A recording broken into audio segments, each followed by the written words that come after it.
E juntos vamos ler aqui em Juízes, capítulo 8. Juízes, capítulo 8. Lá no Velho Testamento, livro de Juízes, capítulo 8.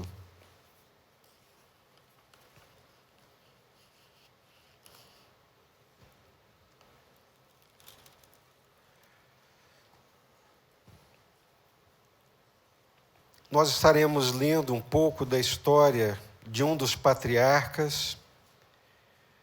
Esse homem é citado na galeria dos heróis da fé. É Gideão. Gideão é um homem que da fraqueza tira forças, da dependência de Deus e da comunhão com Deus. Pela graça e pelo poder de Deus na sua vida, ele realiza grandes e extraordinárias coisas. Juízes capítulo 8. Então os homens de Efraim disseram a Gideão: que é isto que nos fizeste, que não nos chamaste, quando foste pelejar contra os midianitas? E contenderam fortemente com ele. Porém, ele lhes disse: que mais fiz eu agora do que vós? Não são porventura os rabiscos de Efraim melhores do que a vindima de Abiezer? Deus entregou nas vossas mãos os príncipes dos midianitas, Oreb e Zebe. Que pude eu fazer comparável com o que fizestes? Então, com falar-lhe estas palavras, abrandou-se-lhes a ira para com ele. Vindo Gideão ao Jordão, passou com os 300 homens que com ele estavam, cansados, mas ainda perseguindo. E disse aos homens de Sucote: dai, peço-vos, alguns pães para estes que me seguem, pois estão cansados, e eu vou ao encalço de Zeba e Zalmuna, reis dos midianitas. Porém os príncipes de Sucote disseram: porventura tem já sob teu poder o punho de Zeba e de Salmuna, para que demos pão ao teu exército? Então disse Gideão: por isso, quando o Senhor entregar nas minhas mãos Zeba e Salmuna, trilharei a vossa carne com os espinhos do deserto e com os abrolhos. Dali subiu a Penuel e de igual modo falou a seus homens. Estes de Penuel lhe responderam como os homens de Sucote lhe haviam respondido. Pelo que também falou aos homens de Penuel, dizendo: quando eu voltar em paz, derribarei esta torre. Estavam, pois, Zeba e Salmuna em Carco, e os seus exércitos com eles, uns 15.000 homens. Todos os que restaram do exército de povos do Oriente, e os que caíram foram 120.000 homens que puxavam da espada. Subiu Gideão pelo caminho dos nômades ao oriente de Noba e Jogbeá, e feriu aquele exército que se achava descuidado. Fugiram Zeba e Salmuna, porém ele os perseguiu e prendeu os 2 reis dos midianitas, Zeba e Salmuna, e desbaratou todo o exército. Voltando, pois, Gideão, filho de Joás, da peleja pela subida de Heres, deteve a um moço de Sucote e lhes fez perguntas. O moço deu por escrito o nome dos príncipes e anciãos de Sucote, 77 homens. Então veio Gideão aos homens de Sucote e disse: vedes, aqui Zeba e Salmuna, a respeito dos quais motejastes de mim, dizendo: porventura tens tu já sob teu poder o punho de Zeba e Salmuna, para que demos pães aos teus homens cansados? E tomou aos anciãos da cidade e espinho do deserto e abrolhos, e com eles deu severa lição aos homens de Sucote. Derrubou a torre de Penuel e matou os homens da cidade. Depois disse a Zeba e a Salmuna: que homens eram os que matastes em Tabor? Responderam: como tu és, assim eram eles. Cada um se assemelhava ao filho de rei. Então disse ele: eram meus irmãos, filhos de minha mãe. Tão certo como vive o Senhor, se os tivesses deixado com vida, eu não vos mataria a vós outros. E disse a Jéter, seu primogênito: dispõe-te e mata-os. Porém o moço não arrancou da sua espada, porque tinha medo, porquanto ainda era muito jovem. Então disseram Zeba e Salmuna: levanta-te e arremete-te contra nós, porque qual o homem tal a sua valentia? Dispôs-se, pois, Gideão e matou a Zeba e a Salmuna, e tomou os ornamentos em forma de meia-lua que estavam no pescoço dos seus camelos. Até aqui, vamos orar. Curva sua cabeça, peça ao Senhor que fale aos nossos corações nessa noite. É um texto milenar, de muitos anos atrás, mas por estar no texto sagrado, no registro sagrado, inspirado pelo Espírito Santo, tem muito a nos dizer ainda hoje, e eu gostaria que todos nós pedíssemos a Deus ouvidos atentos e corações despertos para ouvirmos a palavra de Deus nessa noite. Senhor, todos nós que aqui estamos somos comparados a vasos de barro, pela nossa fragilidade e também pela nossa dependência do Senhor. Dependemos do Senhor, cremos na ação sobrenatural do Teu Espírito Santo, cremos no poder da Tua palavra, e por isso eu quero te suplicar em nome do Senhor Jesus, que o Senhor fale conosco, fale ao nosso coração, livra-nos de toda perturbação, de toda inquietação, e não permita que nada venha roubar a palavra do Senhor para os nossos corações nessa noite, em nome do Senhor Jesus, Pai. Amém. Hoje é um dia muito especial para todos nós aqui no Brasil que celebramos o Dia dos Pais. Todos sabemos pela Bíblia Sagrada e também pela literatura cotidiana a importância que tem o pai para a família, para a sociedade. Pai, homem, líder da sua casa, líder de sua família. Grandes sofrimentos pelos quais passa a humanidade nos dias atuais, eu suspeito que tem muito a ver com essa figura paterna.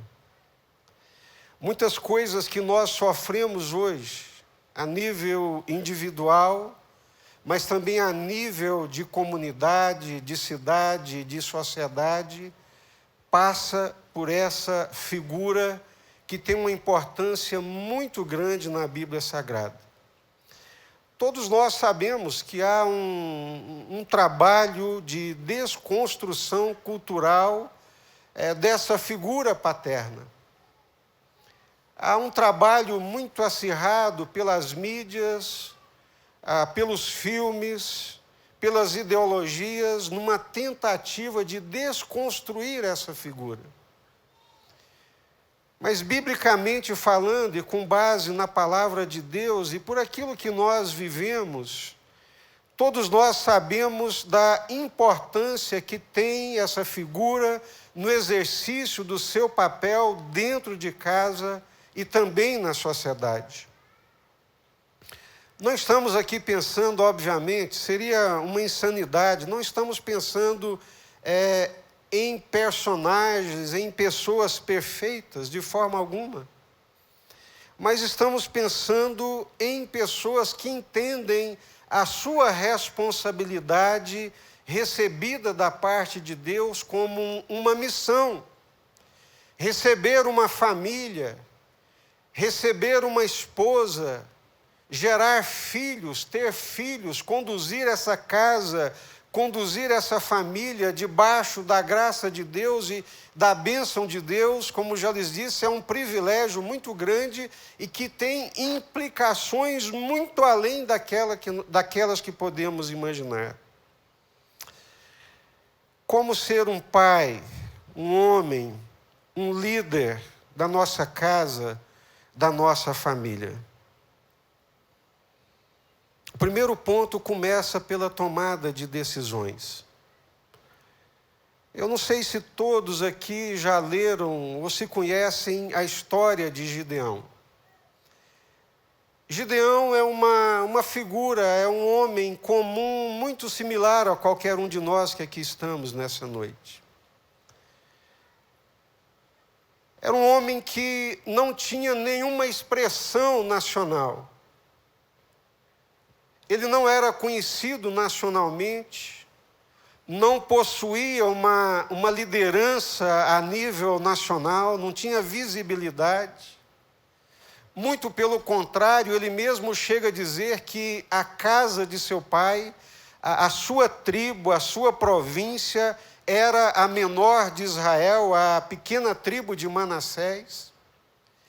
E que a sua tribo era a menor tribo, a sua província, o seu estado era o menor estado daquela nação, e a casa do seu pai era a menor das menores, e ele pessoalmente se julgava o menor dos menores. E não era uma crise de identidade, também não era de falsa modéstia, era uma realidade de um tempo de opressão que a sua nação vivia. Israel estava subjugado por um povo maior, que eram os midianitas. Aqueles midianitas, na época da colheita, eles vinham como gafanhotos. E nós lemos aqui que nessa feita vieram num exército de 150.000 homens e invadiram o território de Israel e tomavam toda a colheita. E os israelitas saíam correndo, fugindo, entrando nas cavernas, nos buracos, abandonavam as suas famílias e viviam subjugados e dominados por esse povo maior e mais forte. E Deus, na sua infinita graça e misericórdia, resolve libertar Israel desse jugo, desse domínio, dessa opressão, dessa escravidão. E Deus age na terra através de homens e mulheres, de pessoas como nós.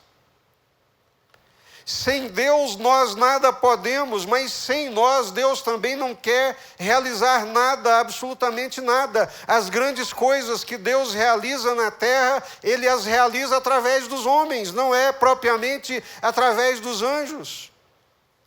E Deus, na sua soberania, na sua graça, na sua misericórdia, no seu poder, intenta libertar aquela nação dominada, escravizada, e Deus precisa de um homem para poder fazer isso. E o homem que Deus vai encontrar é Gideão. E Deus encontra Gideão e busca Gideão, porque apesar daquela tribulação, apesar daquela opressão, apesar daquela miséria, Gideão é um homem corajoso em certo sentido, porque ele está malhando o trigo, ainda que fosse dentro de um lagar. Lagar não é lugar de malhar trigo. Lagar é lugar de pisar uvas. E por que ele está malhando o trigo no lagar?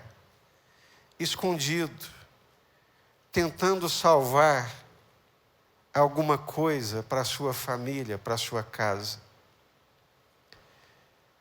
Oprimido, subjugado, com medo de perder o pão cotidiano para a sua família, ele está ali dentro do lagar, malhando o trigo, e de repente lhe aparece o anjo do Senhor, ele diz: varão valoroso, vai nessa tua força. E ele vira para o anjo do Senhor e diz: que valoroso que nada. Estou aqui escondido num lagar, e nós estamos subjugados por esse povo. Onde é que estão os teus milagres, os teus grandes feitos que ouvimos dos nossos pais? E o anjo lhe responde: vai nessa tua força, é você que vai libertar esse povo, Gideão. É você. E o Gideão, eu? O senhor está de brincadeira? É piada? Se for piada, é uma piada de muito mau gosto. Quem sou eu para poder libertar o meu povo dessa opressão, desse jugo tão grande que são os midianitas? A lógica do Gideão, embora fosse uma lógica correta, embora o seu raciocínio fosse um raciocínio correto, lhe faltava uma coisa para completar o seu raciocínio, a sua lógica e as suas decisões: o conhecimento de Deus, o entendimento da graça, do poder e da ação de Deus através da vida de um homem. Quem sou eu? A minha tribo é a menor. A casa do meu pai é a menor da menor tribo. E entre os meus irmãos eu sou o menor. Quem sou eu para poder fazer isso? E a resposta de Deus é: Gideão, eu só preciso de alguém que me escute. Eu só preciso de alguém que me obedeça. Eu só preciso de alguém que confie em mim, no meu poder. E que nessa fé, que nessa confiança, marche contra essa adversidade. É só isso. Eu estou buscando você, não é porque você é o maior, não é porque a sua tribo é maior, não é porque a sua casa é mais forte, não é porque você tem um exército maior. Eu estou buscando você porque eu conheço as pessoas pelo coração, e eu leio o seu coração e eu percebo que no seu coração há aí um rasgo, uma luz de confiança em Deus. Então confia em mim, vai nessa tua força. Glória a Deus. E Gideão, vocês conhecem a história, todos conhecem, se não, podem ler mais um pouco. Ele toca a buzina e faz uma chamada para o exército de Israel se arregimentar e para partir para a batalha. E quando lá vem 22.000 soldados para a batalha, o Senhor diz: Gideão, eu é que quero livrar o meu povo, para que a glória seja minha, para que o poder seja meu, para que eu seja reconhecido como o Deus que tudo pode. Não é a sua força, não é o seu exército, não é a sua espada, mas eu que vou livrar. Dispensa esse povo. E vocês conhecem a história, ele faz ali um teste, uma prova, e ficam apenas 300 homens contra um exército de mais de 100.000. E o Gideão, animado de ouvir a voz de Deus, animado nesse novo relacionamento com Deus, de estar ouvindo Deus, de estar obtendo respostas de Deus, como diz o pessoal ali na ponta dos cascos, pronto para a batalha, mas de repente lhe bate um pavor no coração. Meu Deus, será que é Deus mesmo ou é loucura da minha cabeça? Senhor, me permita, na minha fraqueza, fazer uma prova com o Senhor. Eu vou colocar esse novelo de lã aqui em cima do telhado, e se tudo ao redor amanhecer seco, e o novelo de lã amanhecer encharcado, só o novelo, nada mais, eu vou saber que isso não é desvario da minha cabeça, mas é direção, é orientação do Senhor. Eu fico imaginando que ele nem dormiu a noite direito, né? Acordou de manhã, foi lá, pegou o novelo tudo seco em volta, A hora que ele pega o novelo encharcado, ele espreme a água numa taça e a taça fica cheia d'água.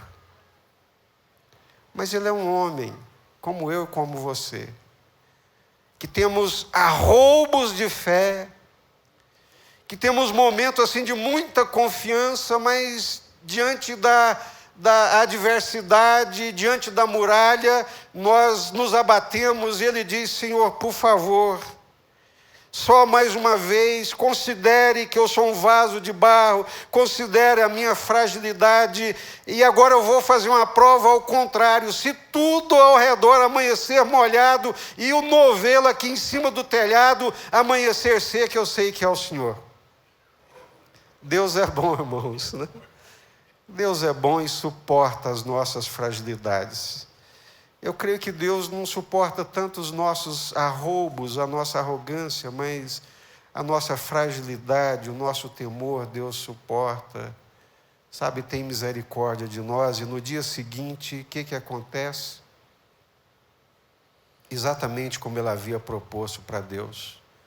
Agora, o orvalho toma conta da relva, está tudo molhado, e ele leva a mão em cima do telhado, puxa o novelo e ele está seco, completamente seco. E Deus traz através dele e daqueles poucos homens uma grande libertação.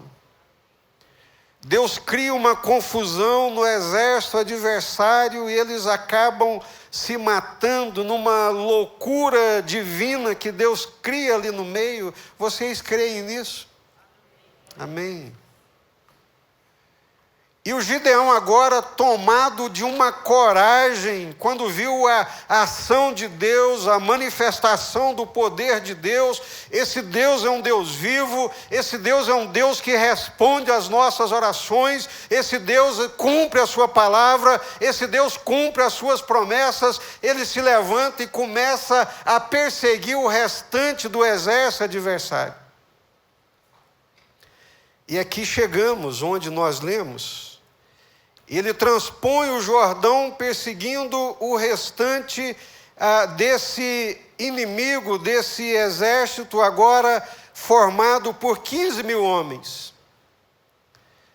E ele chega numa das cidades ali de Israel, do seu povo, a quem ele está libertando, chega para aqueles cidadãos, para aqueles príncipes, governantes daquela região de Sucote, e diz: eu estou aqui em nome de Deus, eu estou guerreando as guerras do Senhor, estou atrás daqueles que nos oprimiram durante tanto tempo para terminar de uma vez com essa opressão, mas estamos cansados e famintos, dá-nos pães, dá pães para os meus homens que estão cansados. E aquele povo de Deus de Sucote, movido por uma lógica humana, carnal, incrédula, responde: porventura Zebe e Salmuna já estão nas suas mãos, para que tirássemos do nosso pão para dar para você e para os seus homens? Quem garante que você vai alcançá-los e vai dominá-los? Por acaso eles já estão nas suas mãos? Já são favas contadas para poder dar do nosso pão para vocês? E a resposta do Gideão foi: aguardem e esperem, porque o Senhor vai me entregá-los, e quando o Senhor me entregá-los, eu voltarei aqui, vou pegar os espinheiros e vou dar uma surra de espinheiro em vocês. E essa torre aqui que vocês tanto prezam, eu vou jogá-la no chão para vocês saberem que o Senhor é Deus, que o Senhor age e que quando o Senhor fala, nós podemos confiar de todo o nosso coração, porque Ele é poderoso para cumprir a sua palavra e tudo aquilo que Ele fala. E assim foi, queridos.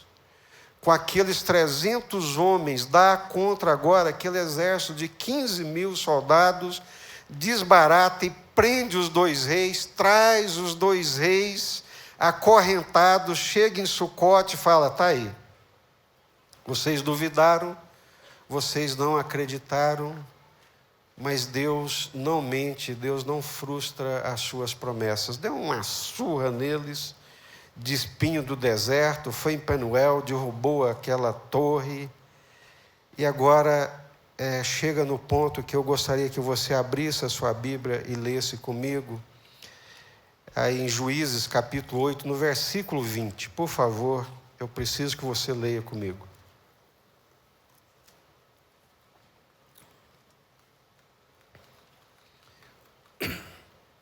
Encontraram? Tem aí projetado também, né? Como que chamava o filho de Gideão? Como? Jéter. Ele era o seu primogênito. O que significava a primogenitura naqueles dias? O filho primogênito, segundo a lei mosaica, que era o primeiro filho, o filho mais velho, ele era o herdeiro da casa paterna. Ele recebia um pouquinho menos do que a metade da herança toda, para carregar o nome da família, para liderar a família, para ser o líder no lugar do seu pai. E Gideão está preparando esse menino Jéter como primogênito para ser o herdeiro da casa, para ser o líder da sua casa. Leva o jovem com ele para a batalha. E ele está vendo ali, junto com seu pai, a ação de Deus, a manifestação da graça de Deus, está aprendendo,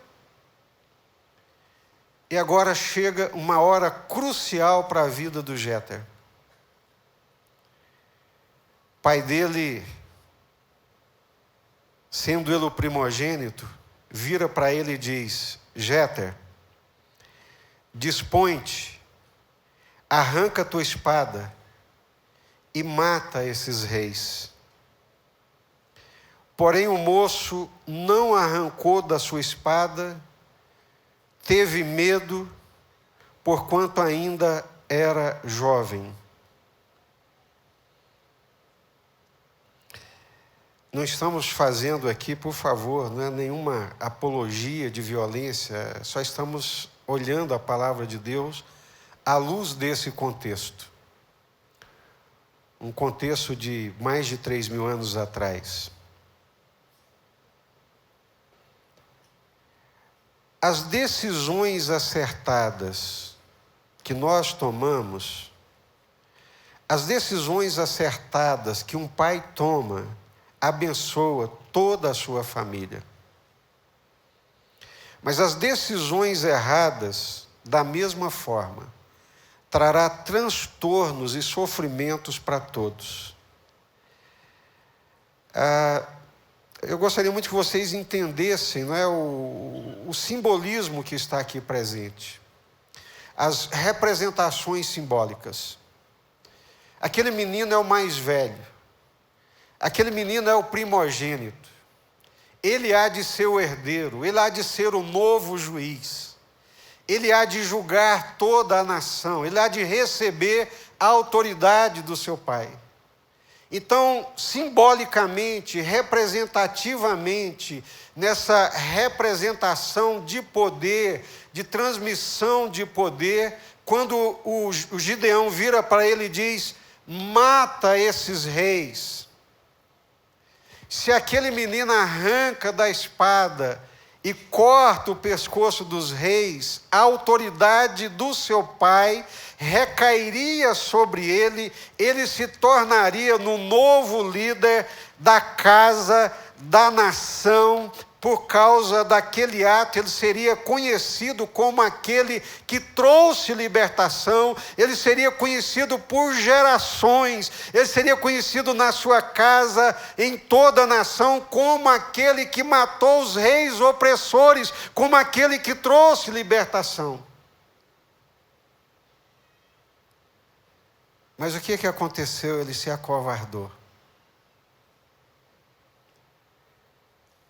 Mesmo ouvindo a voz do seu pai, mesmo sendo primogênito, mesmo entendendo que aquela ordem não era simplesmente matar, aquilo era um rito de transição, aquilo era um rito de entrega de poder, de entrega de autoridade. Meu filho, você é o meu primogênito, você há de herdar aqui o juizado, você há de governar esse povo, então aproveita, esse é o momento, essa é a hora de você ter um conhecimento nacional como aquele que matou os reis que nos oprimiam. Mata-os! O menino não teve coragem, se acovardou. E vocês sabem qual foi o resultado disso? O Gideão tinha 70 filhos, não era fraco não. Diz a Bíblia que todos nascidos dele, porque ele tinha muitas mulheres, naquela época podia. Ele tinha 70 filhos e tinha mais um filho nascido de uma concubina, que se chamava Abimeleque. Se o Jéter mata aqueles dois reis,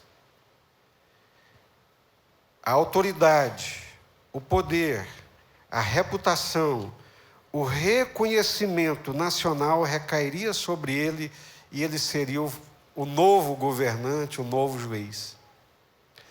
Por causa do medo, da covardia e da ausência de coragem de se posicionar e de tomar uma decisão difícil, dolorosa, aquilo custou a vida dele e dos seus 70 irmãos.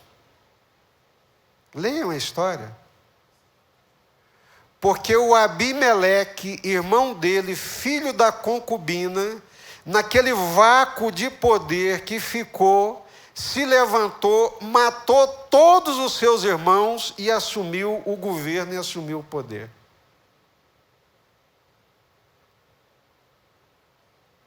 Uma decisão mudaria a sorte dele e dos seus irmãos.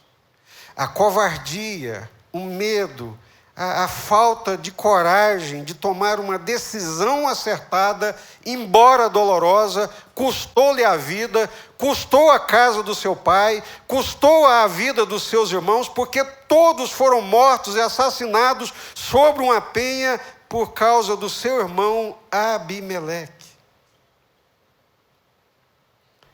Às vezes nós lemos a Bíblia e não nos apercebemos do que é que ela está nos ensinando. Para ser um pai, para ser um líder da nossa casa, da nossa família, a primeira coisa que se requer é a graça e a capacidade de tomar decisões acertadas.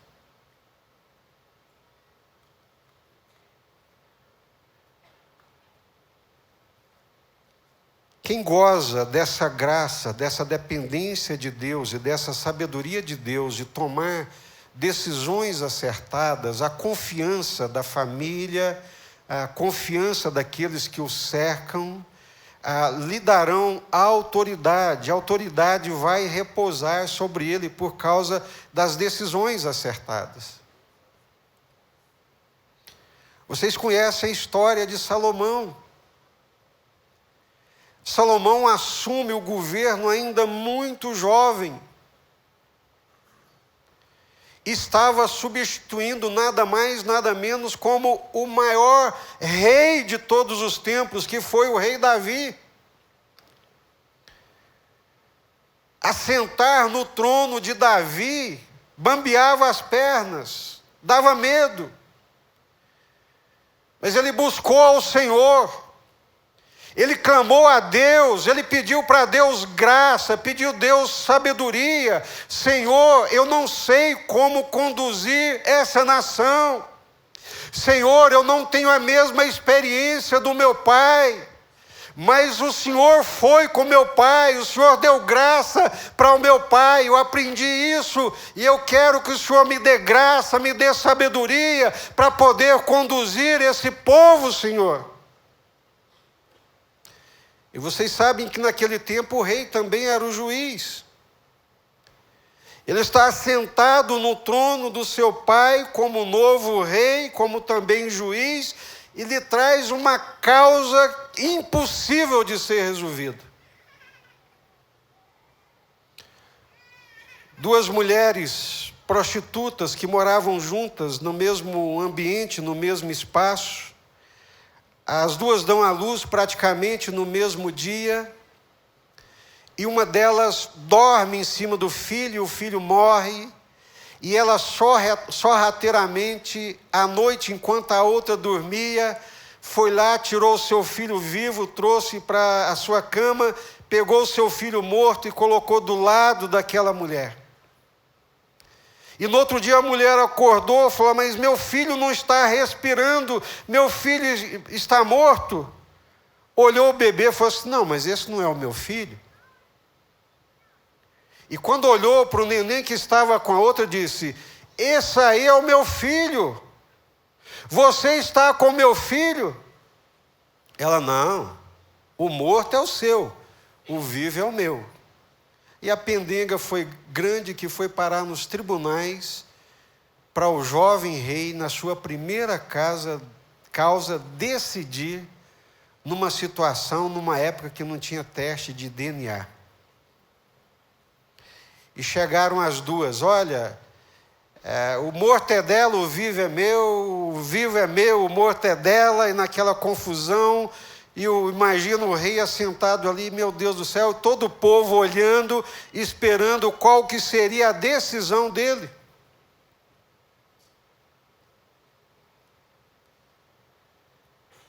Se ele toma a decisão errada, o governo vai para o saco, a autoridade vai embora.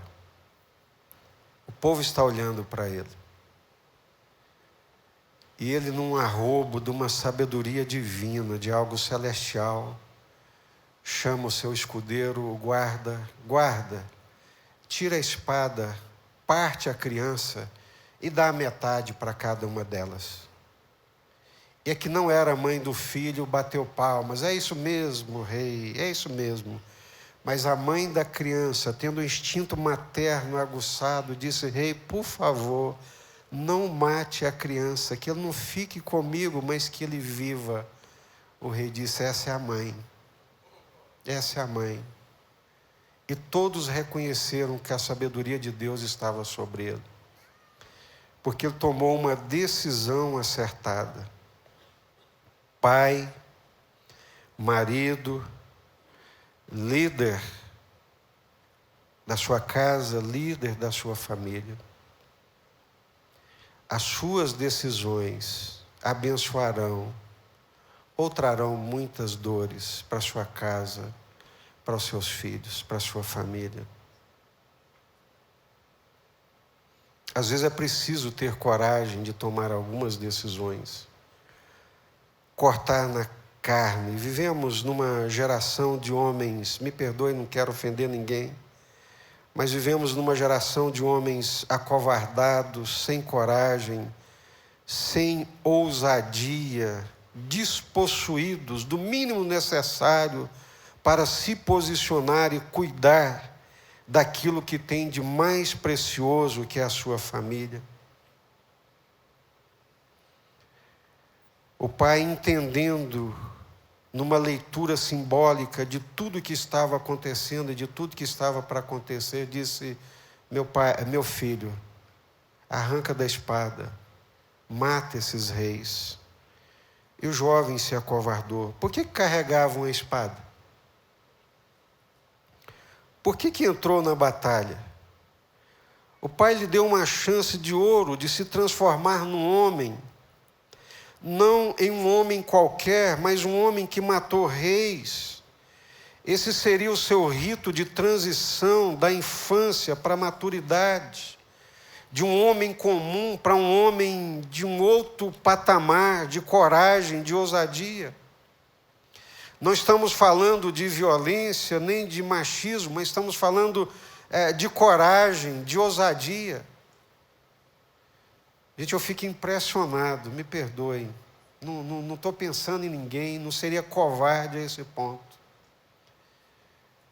Mas eu fico impressionado com homens que deixam as suas casas, os seus filhos, as suas filhas. Meu Deus do céu, que noção, que ausência de compreensão, de posicionamento. Homens que não têm o mínimo de percepção da hombridade, de proteger a sua casa, de proteger a sua família, de proteger o seu lar. Eu fiquei assustado alguns anos atrás, ouvindo uma antropóloga sueca, se não me falha a memória, dizendo que os refugiados que entraram na Europa, nada contra, esse não é o tema, não é o assunto, mas aqueles refugiados que entraram na Europa estavam estuprando as mulheres, porque os homens europeus não tinham força, vigor, autoridade, nem coragem para proteger as suas próprias mulheres.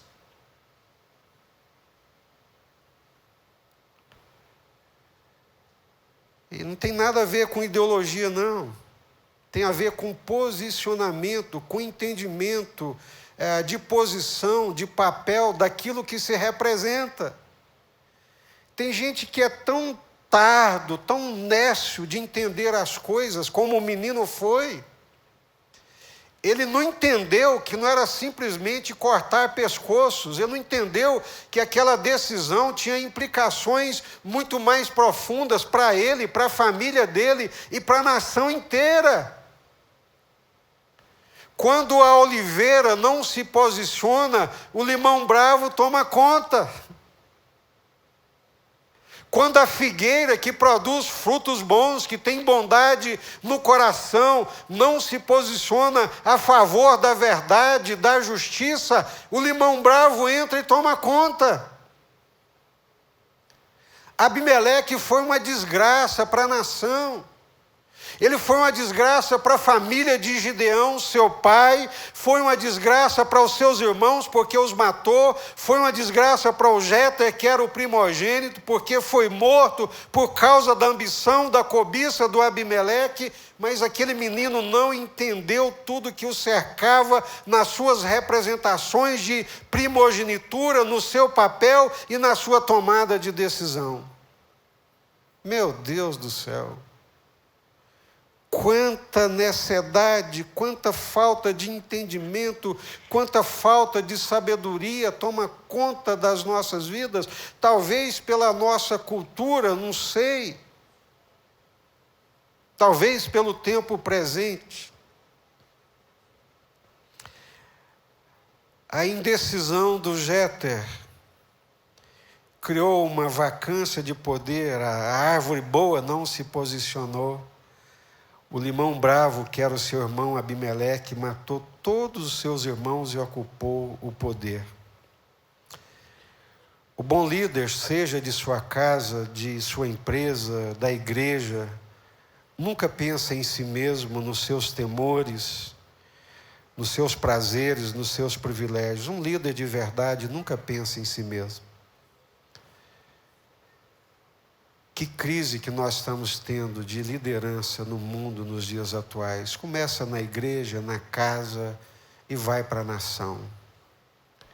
Líderes com projeto de servir, estadistas que tomam medidas amargas, que às vezes sofrem pela vida inteira, mas que tomaram decisões que sabiam que eram decisões acertadas, não politiqueiras, não momentâneas, não para benefício próprio. Deus, misericórdia, como isso falta. Você, meu irmão, pai, marido, você foi chamado para liderar a sua casa. Você foi chamado para ser o pai de uma família que Deus te confiou. Cuide do seu caráter.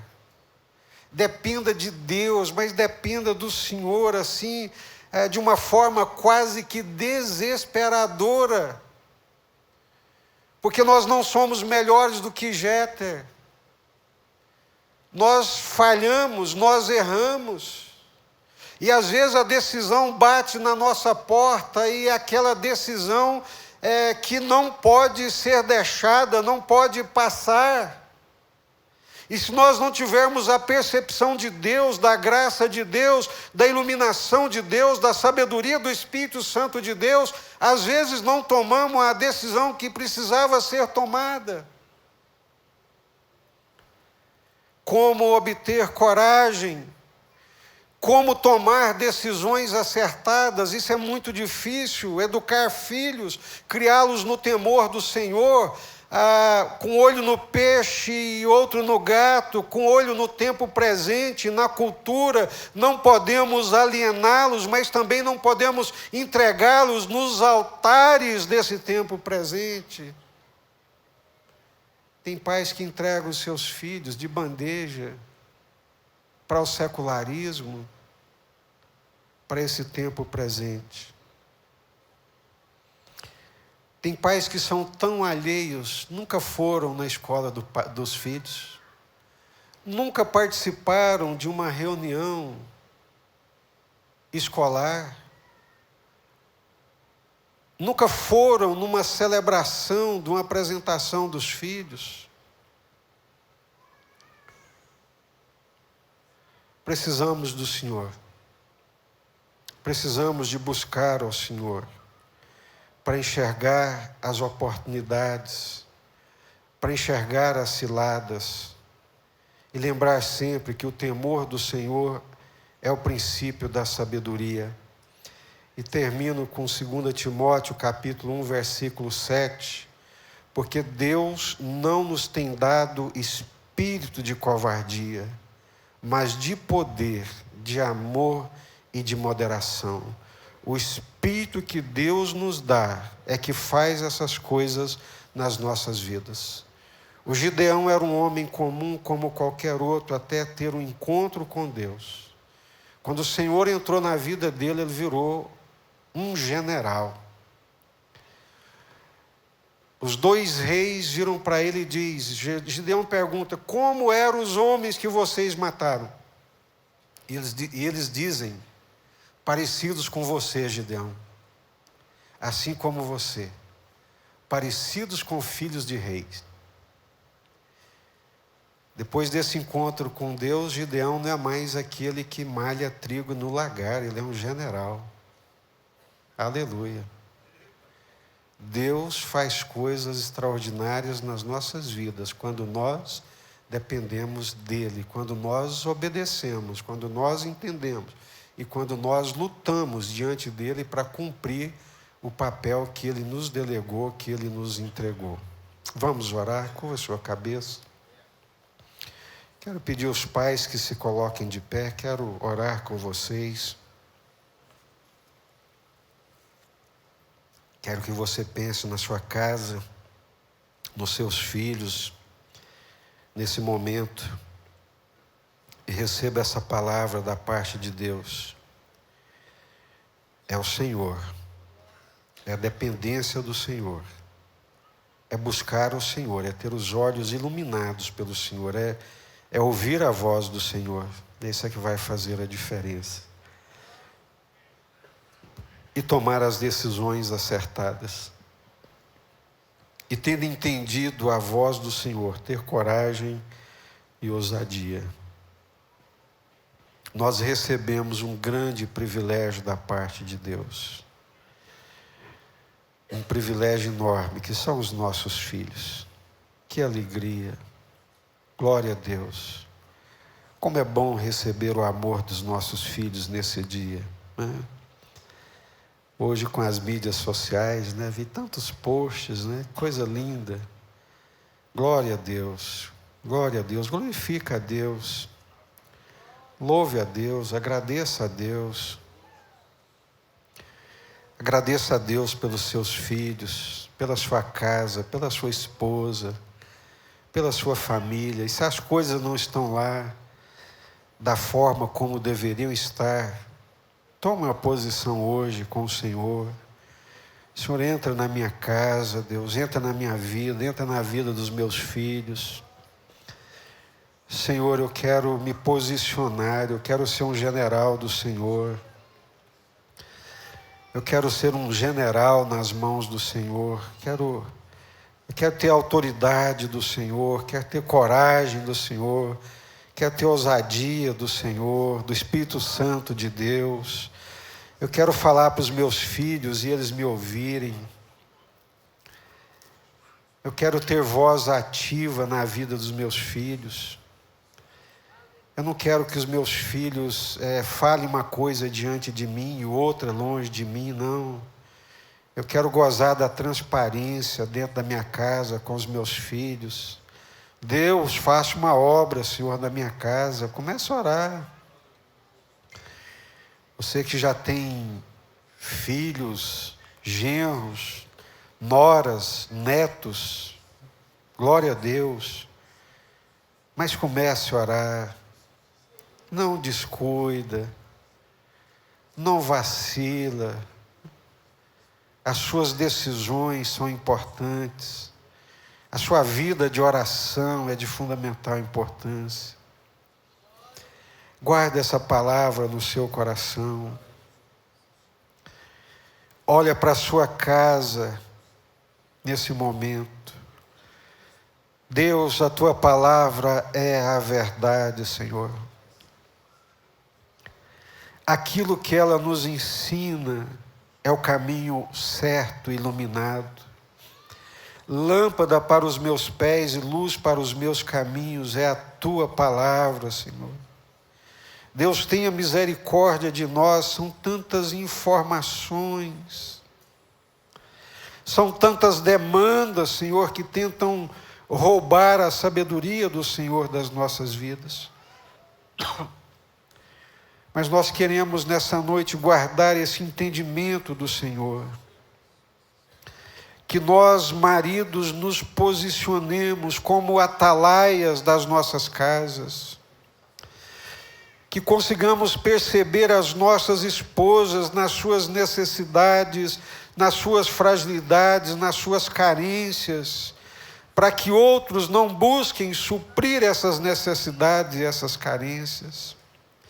Quantos maridos alheios, indiferentes, sem percepção das dores, dos sofrimentos e das fragilidades das suas esposas.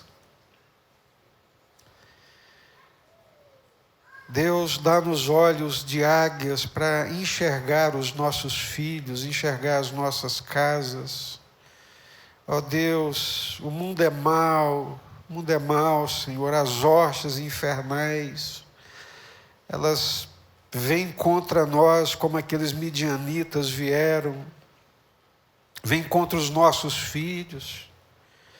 Mas nessa noite, Senhor, esses homens em pé, levanta, Senhor, esses homens com poder e autoridade do Senhor, assim como o Senhor levantou Gideão, Deus, que estava ali amedrontado, assustado, mas a partir do relacionamento com o Senhor, ele virou um guerreiro, virou um general.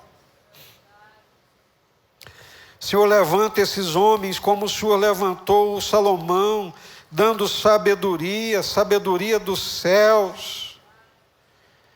Tira as loucuras, Deus, da cabeça de alguns homens que são desarrazoados.